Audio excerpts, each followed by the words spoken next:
오늘 말씀은 빛으로 오신 예수님이라는 말씀의 제목으로 함께 나누려고 합니다. 어, 여러분 성도님들과 함께 그래도 인사해 볼까요? 메리 크리스마스라고 서로 메리 크리스마스. 예, 네. 네, 우리 네. 메리 크리스마스입니다. 제가 예전에 되게 무식했던 적이 있었는데 지금 하면은 제 얼굴이 아직도 빨개져요. 우리는 크리스마스라고 하면 안 된다. 성탄절이라고 해야 된다. 라고 했는데 크리스마스가 한글로 성탄절이더라고요. 그걸 나중에 알게 됐습니다. 되게 부끄러워서 디 가서 얘기도 못 하는데 우리 성도님들한테만 이야기하도록 할게요. 여러분 성탄 캐롤 들어보셨어요?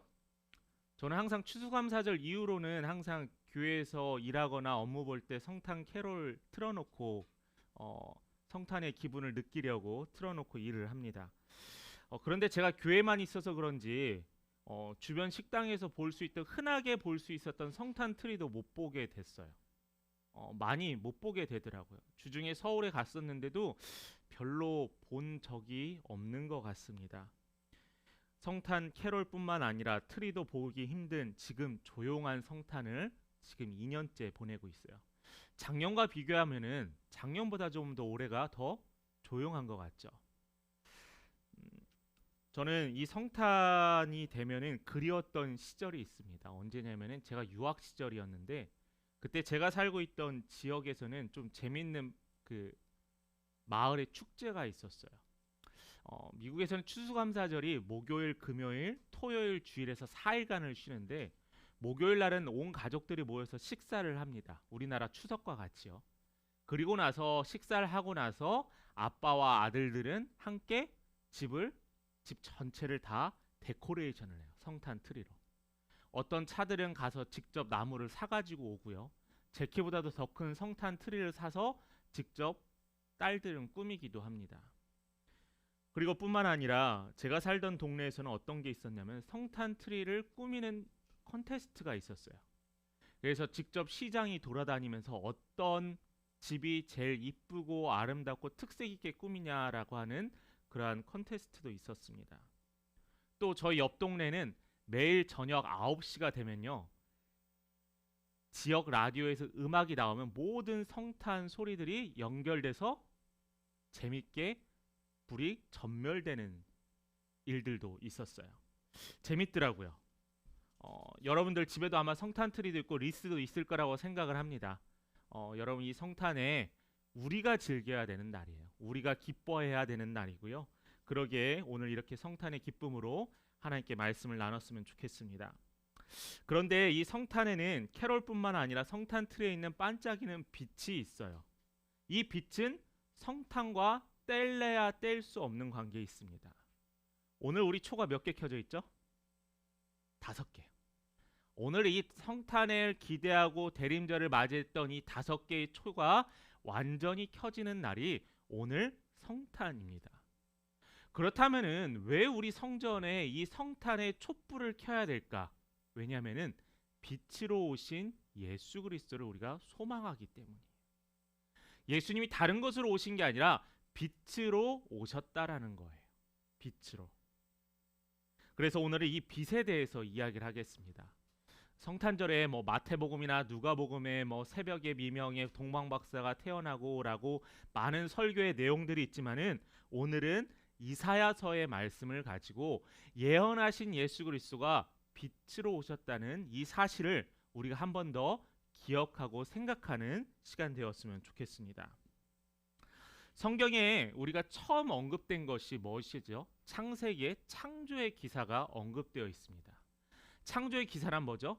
태초에 하나님이 천지를 창조하셨어요. 근데 그 태초에 하나님께서 천지를 창조하셨는데 창조하시기 전에는 그 땅이 어떤 땅이냐면 흑암이 머물렀던 땅이었어요. 흑암. 아무것도 보이지 않고 어떠한 것도 나타날 수 없는 이 흑암이 있었던 때가 바로 천지 창조의 전의 날이었습니다. 여러분, 첫째 날에 하나님께서 빛을 주셨어요. 그런데 우리가 생각하는 빛은 태양빛이잖아요. 그 태양빛은 넷째 날 창조하셨다는 겁니다. 여기서 우리가 하나의 궁금증을 가질 수 있는 게, 그럼 넷째 날 창조하셨던 태양빛 말고 첫째 날 흑암을 구분했던 빛은 무슨 빛인가 라고 우리가 질문해 볼 수 있어요. 그 빛이 바로 하나님이고 예수님이셨다는 거예요. 오늘 본문의 9장 1절의 말씀을 한번 볼까요? 9장 1절의 말씀에 보면은 흑암에 없으리로다 라고 하는 흑암이라는 단어가 등장을 합니다. 2절을 한번 보겠습니다. 2절에 보면은 흑암에 행하던 백성이 그늘진 땅에 거주하던 자에게, 뭐냐면은 여기에서 공통적으로 오늘 읽었던 말씀은 흑암이 있는 땅, 빛이 있지만은 그늘진 땅이 바로 예수님의 탄생하기 전에 우리가 머물렀던 땅이었다라는 거예요. 이 땅에는 어떠한 빛도 없었습니다. 희망이 없었던 땅이었다라는 거예요. 오늘 이 이사야의 본문의 배경을 보면은 많은 이방 족속들이 이 이스라엘을 침략을 했습니다. 아주 오랜 시간 동안 침략도 당했었고요. 또한 그래서 이방인들이 이스라엘이 살고 있는 그 땅에 와서 머물렀던 때가 있었어요. 근데 그 머물렀던 때에 서로 결혼도 하고 또한 자녀도 낳게 되었습니다. 결국 그 땅이 어떠한 땅이 되었냐면은 유대인들이 핍박하고 괄시하고 무시하던 땅이 바로 지금 이사야가 말하는 흑암과 그늘진 땅이었다라는 거예요. 율법에는 분명히 이방인과 결혼하지 말라고 하였습니다. 그러나 여기에 살고 있던 자들은 어쩔 수 없이 포로로 결혼할 수밖에 없었다라는 거죠. 같은 가족, 친척으로부터 멸시받는 것, 같은 민족으로부터 멸시받는 것, 그들에게는 결코 희망의 빛을 볼 수 없었다라는 거예요. 2절 말씀을 우리 성도님들과 함께 같이 읽어보겠습니다. 같이 읽어봅니다. 흑암에 행하던 백성이 큰 빛을 보고 사망의 그늘진 땅에 거주하던 자에게 빛이 비치도다.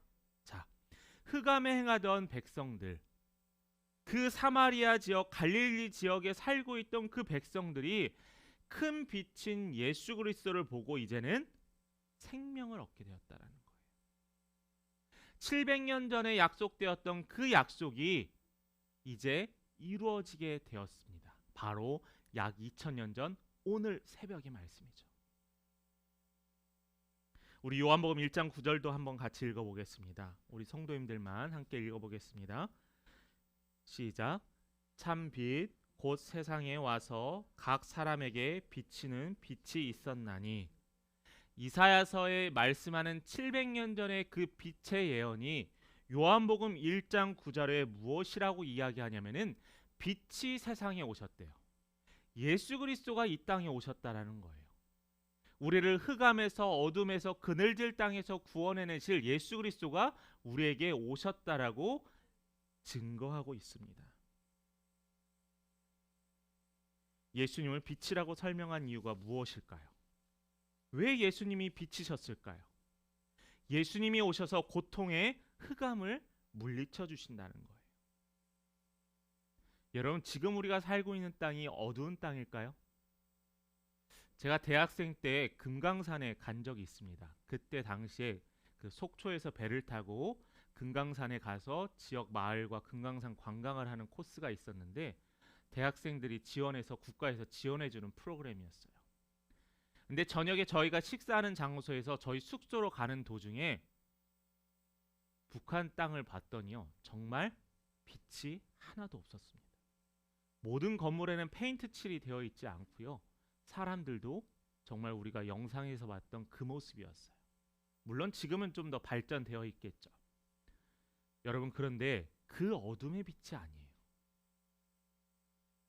우리가 살고 있는 이렇게 밝게 불이 비춰도 이 땅을 뭐라고 이야기하냐면 어둠의 땅, 그늘진 땅이라고 이야기하고 있어요, 성경에서는. 그러면은 왜 이 땅이 그늘진 땅일까? 예수 그리스도를 믿지 않기 때문에 그늘진 땅이라는 거예요. 요한복음 12장 46절에 예수님이 스스로 무엇이라고 증거하는지 한번 살펴보겠습니다. 나는 빛으로 세상에 왔나니 물은 나를 믿는 자로 어둠에 거하지 않게 하려 함이로라. 예수를 믿지 않는 사람들이 살고 있고 거하던 땅은 어두움의 땅이었는데 예수님께서 스스로 무엇이라고 하냐면 나는 빛으로 이 세상에 왔다라고 증거하고 계시는 거예요. 그래서 본문은 예수인 내가 참 빛이라는 겁니다. 어두움 속에서 초가 아니고 어두움 가운데 불빛이 아니라 온 세상을 밝게 비칠 예수 그리스도가 참 빛이라는 거예요. 그런데 이 빛이요, 특별한 누구에게만 비치는 빛이 아니라는 겁니다. 저 초를 한번 볼까요? 초를 우리가 정면에서 보고 뒤에서 보고 후면에서 보고 위에서 보고 곳곳에서 볼 수 있잖아요. 예수라는 빛은 온 땅에 퍼져 있는 빛과 같다라는 거예요. 우리가 지금 살고 있는 이 한국 땅에, 또한 이 지구의 반대쪽에 있는 남녘에 있는 호주에 곳곳에 이 불빛이 밝히 빛나고 있다라는 겁니다. 어떤 특별한 사람에게만 비치는 게 아니에요. 그래서 오늘 본문에 고통받던 자들에게 위로가 되고 희망이 되었던 이유는 그들에게 희망의 빛이 자신들에게도 비친다라는 위로가 있었기 때문이에요.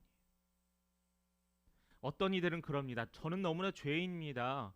저는 너무나 하나님께 죄 지은 자입니다. 나 같은 사람이 어떻게 하나님을 믿을 수 있겠습니까? 라고 하는 사람이 있고요. 내가 가진 게 얼만데, 내가 얼마나 높은 지위에 있는데 내가 굳이 종교 활동을 해야 돼? 라고 하는 사람도 있을 겁니다. 그런데 이 빛은요, 예수 그리스도가 다시 오기 그 전까지 모든 이들에게 비추어지는 빛이라는 거예요. 여러분들의 마음에도요, 또 우리 자녀들의 마음에도요, 또한 여러분들이 미워하고 싫어하는 직장의 상사에게도 이 빛은 지금도 비춰지고 있다라는 거예요. 그런데 이 빛이 결국에는 심판의 날에 이를 수도 있다라는 것. 그러기에 우리는 달려갈 길을 향하여 끊임없이 달려가야 될 줄 압니다. 두 번째입니다. 두 번째는 예수님이 어떤 빛이냐면은 치유의 빛이라는 겁니다. 치유의 빛. 먼저 오늘 본문 말씀에 보면은 이 땅에 갈릴리와 사마리아 지역에 살고 있는 가난하고 사람들에게 핍박받는 자들에게 하나님의 그들의 마음을 치유해 주셨어요. 요한복음 4장에 보면은 사마리아 여인이 남편이 5이나 있고 6째를 두고 있는 이 여인이 마음의 위로와 평안이 언제 이루어졌죠? 바로 예수 그리스도를 만난 이후에 변화되었거든요. 우리의 삶에 부정적인 단어들이 있습니다. 전쟁, 기근, 공포, 질병. 한국에 4명 중에 1명은 암을 경험한다라고 해요. 그래서 누구는 이 암이 걸리면 죽는 병이 아니라 암에 걸리면은 지나가는 병이라고 이야기를 하고 있어요. 저도 그것에 동의합니다. 근데 이러한 모든 것들이 무엇으로 근거했냐면 죄로 근거했다라는 거예요. 죄로. 에덴 동산에서 하나님의 창조의 때는 모든 것이 선하고 아름답고 또한 하나님이 보시기에 좋았더란 모습으로 창조되었는데 어느 순간에 어떤 일이 일어나냐면 이 죄로 말미암아 우리는 질병과 기근과 전쟁과 공포를 경험하게 되었다라는 거예요. 이 땅에, 이 어두움의 땅에 그러한 공포와 기근이 있었는데 빛이라는 예수 그리스도가 오심으로 말미암아 우리는 이 모든 두려움에서 벗어날 수 있게 되었습니다. 제가 군대 생활했을 때 제일 이해 안 가는 게 있었는데요. 일광소독이라는 게 있습니다. 우리 여자 성도님들 일광소독 들어보셨나요? 잘 안 쓰는 용어죠. 일광소독이 뭐냐면 군대 안에서 침낭이나 모포나 수통이나 하이바가 맞는지 모르겠네요. 철모, 네, 하이바라고 쓰면 안 돼요. 철모를 어디 곳에 가서 소독을 시켜야 되는데 땀도 흘리고 더럽잖아요. 근데 소독시킬 만한 장소가 없어서 뭐 했냐면은 햇볕이 강하게 쬐는 날 모든 자신의 물품을 다 햇볕에 말려놓습니다. 그걸 일광소독이라고 해요. 저는 이해할 수 없어요. 이 햇볕에 이게 소독이 될까 하는데 햇볕에 하루 종일 놓고 이것을 만져봐서 뽀송뽀송해지고요. 정말 느낌적인 느낌이 뭐냐면 모든 세균이 다 박멸됐다는 느낌도 듭니다. 그런데 이 햇볕이 이렇게 질병을 물리치게 하고 또한 우울증에 걸린 사람을 마음에 치유하게도 되는데 이 햇볕이 육신의 건강뿐만 아니라는 거예요. 요즘 우리 육체의 별방도 육체의 아픔도 있습니다. 그래서 하도 햇볕을 안 봐서 어떤 약을 같이 먹죠? 비타민 D를 먹게 됩니다. 여러분, 이 물질적인 햇볕이 마음의 병도 치료해 주고요. 육신의 병도 치료해 줍니다. 소독도 해 주고요. 그런데 예수님께서 말씀하시고 증거하신 건 뭐냐면은 이 육신의 병, 이 햇볕보다 더 큰 빛이 있는데 바로 나 예수 그리스도라는 거예요. 말라기 4장 2절의 말씀을 한번 볼까요? 우리 같이 읽어보겠습니다. 내 이름을 경외하는 너희에게 공의로운 해가 떠올라서 광선을 비추리니 너희가 나가서 외양간에서 나온 송아지같이 뛰리라. 자, 외양간의 송아지가 밖에 나와서 팔짝팔짝 뛰고 있대요. 무엇을 통해서요? 치료하는 광선을 비췄더니요. 하나님의 공의의 태양은 악인에게는 심판이지만은 믿는 우리에게는 치료와 회복의 광선이라고 이야기해주고 있어요. 예수로 인하여 우리는 질병을 치유받을 수 있습니다. 예수로 인하여 우리는 새로운 삶을 살 수 있어요. 예수로 인하여 우리는 멸망치 않고 영원히 살아가는 그날에 임할 수 있다라는 겁니다. 여러분, 육신의 질병 가운데 있으십니까? 혹시 마음의 질병 경험하고 계세요? 저는 이 모든 것이 예수 그리스도의 이름으로 말미암아 치유받기를 여러분 믿음으로 소망하시길 바랍니다. 어렵지 않아요. 여러분 감기 걸렸을 때, 여러분 누군가 아팠을 때 어떻게 하십니까? 저는 기도부터 해야 한다고 생각해요. 물론 기도하고 병원도 안 가고 약도 안 먹고 이건 어리석은 믿음이에요. 올바른 믿음은 하나님께 기도하고 치유를 위해서 기도하며 주신 의학의 도움을 받는 것이 우리에게 필요한 겁니다. 오늘 성탄의 아침에 예수님의 빛을 받으시기 바래요. 밖에 날씨는 너무나 춥지만 예수 그리스도의 빛을 받으면 내 마음의 삶에 기쁨과 감사가 넘칩니다. 이것은 제가 경험했고 여러분들이 이미 경험했기 때문에 우리는 확신이 있습니다. 치유와 회복을 경험함으로 영육간에 강건하게 살아가시는 우리 믿음의 성도님 되기를 간절히 축원합니다. 마지막 세 번째예요. 예수님은요 희망의 빛. 어떤 빛이요? 희망의 빛이요. 특별히 누군가에게만 해당되는 게 아니라고 우리 이사야 말씀을 통해서 이야기했습니다. 이번 주 새벽 예배 때 우리 영상으로 같이 참여하신 성도님들이 계시길 소망하면서 이번 주에 같이 기도했던 게 무엇이었냐면은 코로나 극복과 희망을 위해서 기도했어요. 뉴스를 봐도 또한 가까운 우리가 교회가 위치해 있는 이 상가의 원장님이나 또한 사장님들을 만나볼 때마다 그분들의 얼굴엔 근심이 가득해요. 모르겠어요. 우리 성도님들은 거의 다 직장 생활하시고 사업을 하지 않으시기 때문에 조금 덜 느껴질 수 있지만은 정말 심각하더라고요. 정말 울고 싶다라는 표현들을 합니다. 그분들의 얼굴에 근심이 가득 찼어요. 정치인들이 대책을 내놓지만 모든 사람을 만족시킬 수 없습니다. 의료인들이 힘써 노력하지만은 길게 늘어준 코로나 검사의 줄을 다 감당하기는 힘들어요. 우리 아이들이 학교에 가고 싶어 하지만은 학교에 가도 자가격리 위험에 늘 불안에 떨고 있어요. 뿐만 아니라 이러한 어려운 시기에 희망이 되고 빛이 되어야 되는 우리 교회가 오히려 사회에 짐이 되고 있지 않은지 가끔은 되돌아보게도 됩니다. 이런저런 프로그램과 처방전을 제시하지만 결국 그 무게는 무겁고 마치 물을 머금고 있는 송과 같이 너무나 무겁게 느껴진다는 거예요. 그런데 여러분, 흑암은요 다른 게 있지 않아요. 우리 마음에 절망이 있을 때 흑암이 들어진다는 거거든요. 태초에 하나님이 천지를 창조하시기 전 이 땅 가운데 흑암이 있었을 때 말씀으로 창조하신 예수 그리스도가 이 땅에 오자 모든 것이 밝혀 빛나게 되었습니다. 어둠을 물리칠 수 있는 길은 오직 예수님밖에 없어요. 이 절망에서 벗어나는 길은 예수 그리스도밖에 없습니다.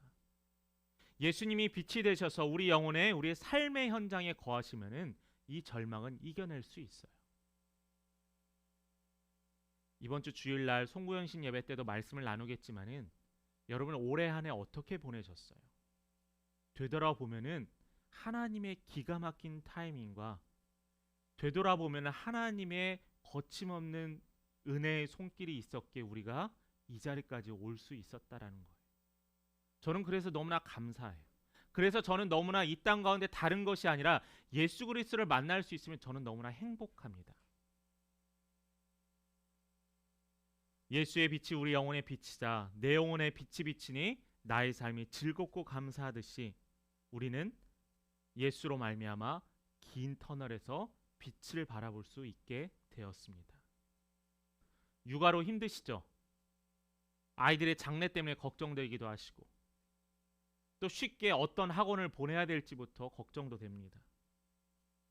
여러분, 이 걱정의 터널이 아니라 희망의 빛으로 우리를 맞이해 주시는 예수를 바라보시는 우리 귀한 성도님 되기를 바랍니다. 말씀을 마무리합니다. 성탄은 빛의 시작입니다.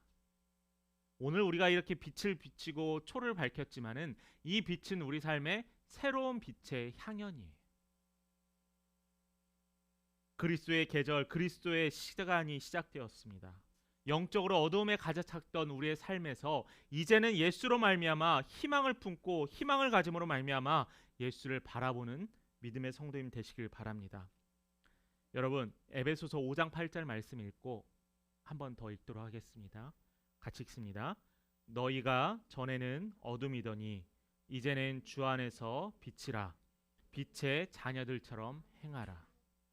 에베소서에서 바울이 에베소 교회를 통하여 또한 함께 걷는 교회 우리 성도님들을 통하여 온라인을 통하여서 말씀을 듣는 우리 믿음의 귀한 중보자들을 위하여 하나님께서 말씀하시는 게 뭐냐면은 너희들은 빛의 자녀라는 거예요.